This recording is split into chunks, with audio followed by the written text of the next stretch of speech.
En el programa Cara a Cara, dos expertos en leyes le están diciendo a usted el asunto de la policía estatal que ha asumido la responsabilidad de proteger la seguridad de los habitantes de dos municipios, Cocula y Casimiro Castillo.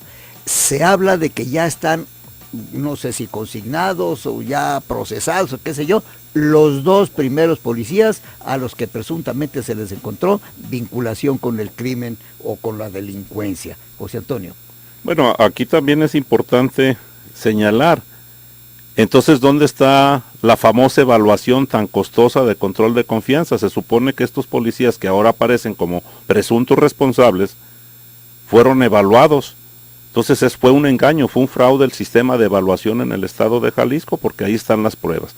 Pero más que nada, lo comentaba el maestro Dante Aro, de que no corramos el riesgo de que esto sea una medida desesperada sin sustento, que provoque algo similar a lo que sucedió en el estado de Michoacán, y que ahorita de momento quieran impactar a los medios para hacernos creer a la sociedad que se está haciendo algo bien, y al final fabriquen responsables, no se hagan las cosas en apego a derecho, y al final los señalados como presuntos, resulta que no eran tan presuntos responsables, y que al final no fue más que un acto mediático, y fue otro hierro de la fiscalía, por lo cual es muy riesgoso la precipitación con la que se toman estas medidas. A mí me da la impresión de que el sistema político mexicano, caduco, desahuciado, desfasado, le sigue dando las facultades autoritarias a los gobernantes, y en este caso el gobernador del estado de Jalisco pidió resultados inmediatos, como es la costumbre del poder, y como que si bastara la disposición del mando superior del estado para que las cosas cambiaran, pero en aras a este autoritarismo, si el gobernador dijo quiero resultados para que vean en la federación que no estamos tan mal, y la fiscalía fabrica y da patadas de ahogado y hace actos desesperados, y al final pudiéramos ver que estos dos policías, aparentemente, porque a mí no me consta, puestos a disposición de una autoridad jurisdiccional, no son responsables, no los hemos escuchado. Acordémonos que ahora el esquema penal implica que todos somos inocentes hasta que no se demuestre mediante sentencia la culpabilidad, pero esto implica también que nos traten como inocentes, es lo que la autoridad no ha entendido.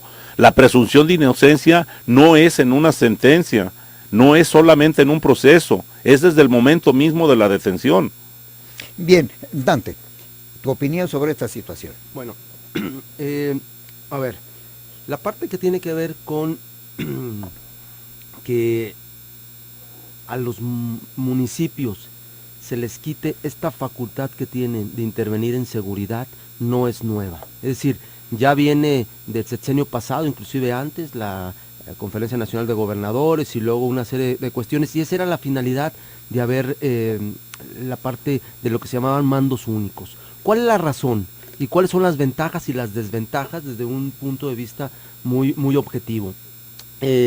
Las posibles ventajas es romper esas asimetrías que existen, esa falta de homologación, esa falta de coordinación que existe, y desde luego es muy difícil verlo en más de 1,800 corporaciones policiales, y es precisamente por la falta de estructura, por los bajos salarios, por la falta de preparación, en donde era de manera menos resistente la penetración de la delincuencia organizada o del crimen, y por eso desde luego tenemos los resultados en la parte. Pero estoy de acuerdo, no solamente los responsables de esta situación son los municipales, como está queriendo hacer ver, también hay estatales y también hay federales, es decir, donde quiera se cuecen habas. Pero Dante, cuando se habla de homologar salarios, sí, equipamiento, sí, capacitación, equipo, en fin, ¿no es bueno eso? Sí, por eso voy a lo mismo. Estoy viendo la parte de las ventajas. Entonces, el quitar esta parte de descontroles que había me parece de manera positiva, es decir, hay que verlo de esa visión. El tener 32 corporaciones policiales que respondan a cada una de las entidades y una que es la federal, tendríamos al final 33. El modelo que está siguiendo es el modelo alemán, siendo un estado federal, cada uno de los Bund o de los Land tiene una policía que está muy homologada. Eso me parece positivo. desde luego. ¿Por qué? Porque aquel policía que está en Zapopan, o que está en la Huerta, o que está en eso, a la hora de integrarse a una corporación, desde luego sería ilógico que estuviera ganando menos. Se tendría que pasarse, si se están ganando 4 o 5 mil pesos, tendría que estar ganando en el estándar lo que ganen todos los demás. Importante. Tendría la parte Sí. de asimetrías. Pero, a ver, aquí la situación es que se tiene que tener mucho cuidado en el traslado a estas circunstancias. La parte de las desventajas, porque voy ¿Cuáles son? Bueno, que ya no se van a penetrar 125 municipios, sino ahora se penetra una sola, y con eso, es decir, el crimen organizado se la ponen más fácil. Se penetran 32 instituciones y ya lo tiene controlado. Entonces, se tiene que tener mucho cuidado con los estándares. Y aquí viene la parte del análisis propositivo.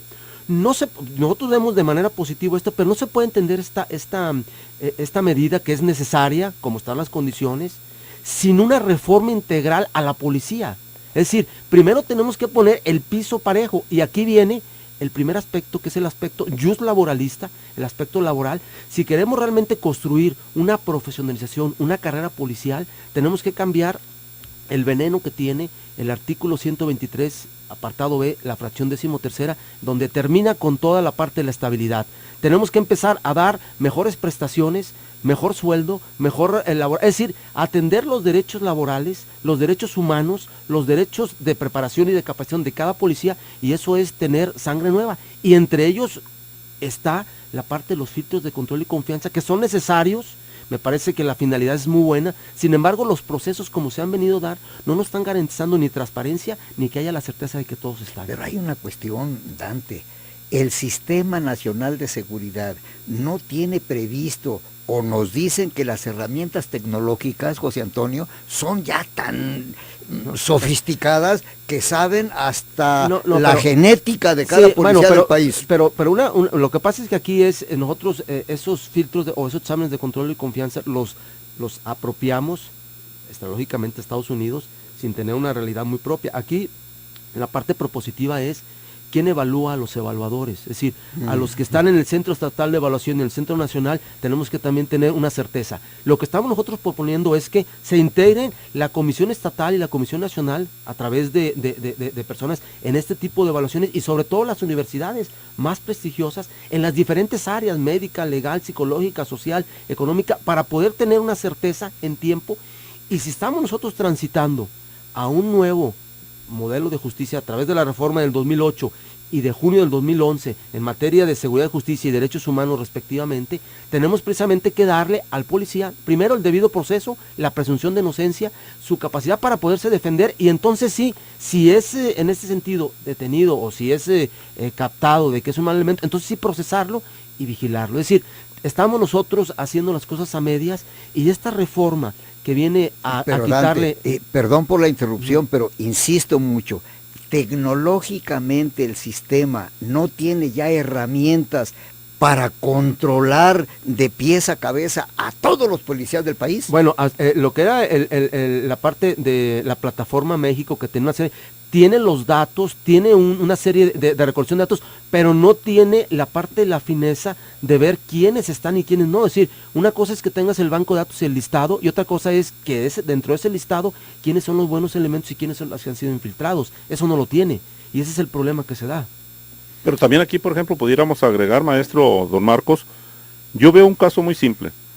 Por ejemplo, hay tecnología de punta para la comunicación de los policías. ¿Por qué haberles permitido los celulares? Cuando los celulares han sido utilizados para la conexión con la delincuencia. Cualquier policía en la calle trae un celular y cualquier delincuente se comunica con este policía, recibe información. Cuando sabíamos nosotros que, aunque no es perfecto, era más controlable el sistema de comunicación interno, y yo veo que, por ejemplo, nadie se preocupa en los mandos, ni en la fiscalía, ni en ningún lado, de que todos los policías salen a hacer su trabajo, andan en la calle con un celular haciendo llamadas, cuando su trabajo, cuando la seguridad debiera decir que no tendrían, primero, que distraerse, y segundo, no permitirles la posibilidad de que hagan contacto con quien no deben de hacerlo. Esto me lleva de la mano a preguntarles a Dante y José Antonio.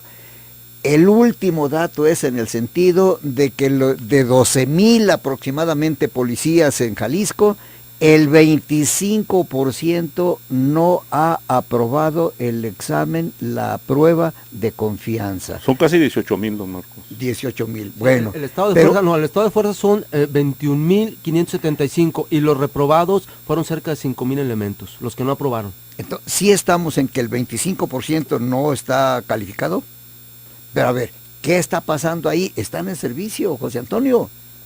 Pues es que como aquí todo se hace al aventón, sin prever, sin anticiparse, antes, es como el mismo caso de los juicios acusatorios adversariales. Si desde hace 15 años sabíamos que íbamos a transitar ahí, primero se debió de haber modificado los planes de estudios de las escuelas de derecho para ser abogados, ya vinculados directamente al sistema acusatorio, donde tendrían que tener herramientas accesorias como la oratoria, la psicología jurídica, otras herramientas que requieren aparte de las básicas jurídicas. Igual en la policía, si nosotros sabíamos que te íbamos a hacer una evaluación para buscar la depuración de las corporaciones, debimos de haber considerado que esto iba a suceder y hacerlo. Mire, don Marcos, recuerde que desde que se decretó la evaluación de las policías en Jalisco, casi al final del término, para que se hiciera dicha evaluación, fue cuando se implementó en Jalisco. Yo recuerdo y tengo las pruebas que todavía en los periódicos aparecieron avisos ofertando trabajo a evaluadores con o sin cédula, así decía el anuncio, 3 días antes de terminar el periodo de evaluación, y así decían, psicólogos con o sin cédula para el sistema de evaluación. Aquí en Jalisco fueron los evaluadores, don Marco. Bien, yo ratifico nomás esta duda, esta preocupación de los policías no capacitados. Hay directores de policía, hay comisionados de policías municipios que no han pasado la prueba y están funcionando. ¿Por qué? Opinen ustedes después de esta pausa.